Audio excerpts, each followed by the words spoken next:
It's the kind of unbelievable story they make movies about. A man in a boat has washed up on the remote Marshall Islands in the North Pacific. He claims he'd been drifting on the open ocean for 13 months and used his wits and a knife to survive.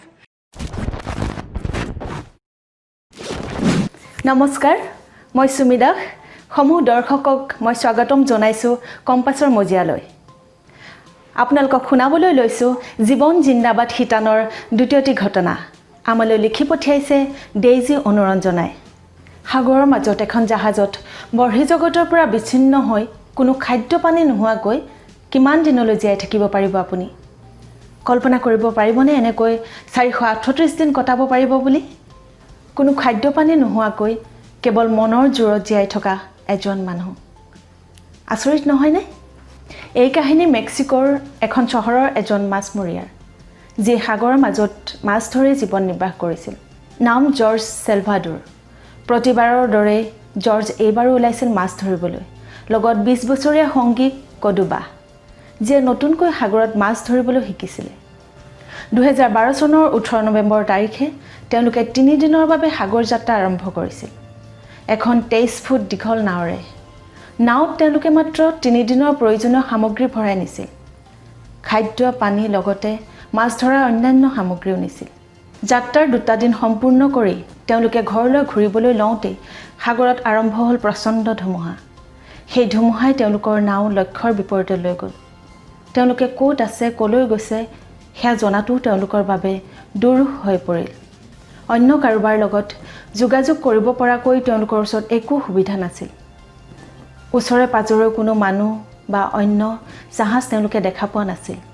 এক কথা তেওঁলোকে বৰ্হি জগতৰ পৰা সম্পূৰ্ণ বিচ্ছিন্ন হৈ পৰিছিল এদিন নহয় দুদিন নহয় কেইবাদিনো একেলেঠাৰে অহা সাগৰীয় ধুমুহাই তেওঁলোকক বহু দূৰলৈ উটুৱাই লৈ যায় সহায়ৰ বাবে অন্য কোনো মানুহ তাত বিচাৰি পাবলৈ নাই চকুৰে মনিব নোৱাৰা দূৰত্বলৈ কেৱল পানী আৰু পানী 3 দিনৰ বাবে যোৱা জৰ্জৰ যাত্ৰা 10 দিন অতিক্ৰম কৰিলে লগতে নিয়া খাদ্য পানী সকলো শেষ খাবলৈ তেওঁলোকৰ ওচৰত একো নথকাত সাগৰৰ পৰাই ভেকুলি মাছ আদি ধৰি কেঁচাই কেঁচাই খাবলৈ ল'লে কিন্তু পানী তেওঁলোকে খাবলৈ পোৱা নাছিল লগত নিয়া পানী ইতিমধ্যে শেষ আৰু সাগৰৰ পানী অধিক লুনিয়া হোৱাৰ বাবে মুখত দিব নোৱাৰে যাৰ বাবে তেওঁলোকে নিজৰ পেচাব সংৰক্ষণ কৰি পিব লগা হৈছিল জৰ্জে কেঁচা মাংস পেচাব খাব পাৰিছিল যদিও লগত যোৱা কডুবাই সেয়া গ্ৰহণ কৰিব পৰা নাছিল সেই লাহে লাহে তেওঁ দুৰ্বল হৈ পৰিছিল আৰু 30 দিন পাছত তেওঁৰ মৃত্যু হৈছিল কডুবাৰ মৃত্যুৰ এসপ্তাহলৈকে জৰ্জে সেই মৃতদেহটোৰ সৈতে কথা পাতি আছিল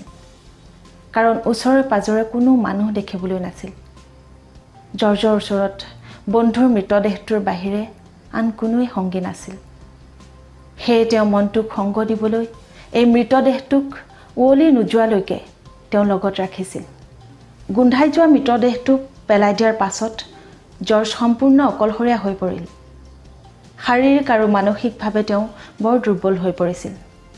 নাৱৰ পৰা সাগৰত জাপ দিবলৈ তেওঁ বিচাৰিছিল কিন্তু শেষত তেওঁ নিজৰ মনটোক শক্তিশালী কৰি ৰাখিবলৈ সংকল্প লৈছিল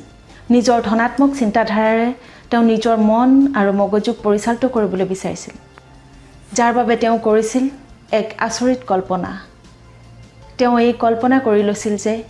এই 23 ফুট দীঘল নাওখন তেওঁ এটা সুবিশাল অট্টালিকা সেই অট্টালিকাৰ এখন বাগানত তেওঁ যেন খোজকাঢ়ি ঘূৰি ফুৰিছে আৰু তেওঁৰ চাৰিওফালে তেওঁক চাই যেন ৰৈ গৈছে অজস্ৰ মানুহ শুকাই যোৱা ভৰি দুখনেৰে তেওঁ তাত অতি কষ্টৰে খোজকাঢ়িবলৈ লৈছিল কাৰণ তেওঁ বিশ্বাস কৰিছিল যে আমাৰ মস্তিষ্ক ক্ৰিয়াশীল চিন্তাধাৰাত চুম্বকৰ দৰে আকৰ্ষিত হয় যি চিন্তা আমাৰ মনত অহৰহ জাগ্ৰত হৈ থাকে আৰু এই চুম্বকত্বই আমাৰ ওচৰলৈ টানি আনে সমস্ত শক্তিক আৰু এই আশ্চৰ্যজনক শক্তিৰে জৰ্জে সম্পূৰ্ণ 438 দিন পাছত মানুহৰ মাজলৈ ঘূৰি আহিবলৈ সক্ষম হৈছিল আৰেচালে লাগি যোৱা এটি দেহ চুলিদাৰীৰ অদ্ভুত এক ৰূপত জৰ্জক উদ্ধাৰ কৰিছিল সৰু এটি দ্বীপত ব্যৱসায় কৰা এহাল দম্পতীয়ে যাক লগ পাই জৰ্জে পাগলৰ দৰে কথা ক'বলৈ আৰম্ভ কৰিছিল স্ফূৰ্তিতে হাঁহিছিল আৰু মাজে মাজে কান্দিছিল উদ্ধাৰৰ পাছত বিভিন্ন প্ৰচাৰ মাধ্যমত তেওঁ তেওঁৰ সেই ভয়ংকৰ অভিজ্ঞতা বৰ্ণনা কৰিছিল আৰু কৈছিল আমি আমাৰ দুৰ্যোগৰ সময়ত কেৱল এটা কথাই মনত ৰাখিব লাগে যে আমি নিজে নিজৰ আমাৰ ভাগ্যৰ নিয়ন্তা আৰু আত্মাৰ পৰিচালক চাই থাকিব কম্পাছ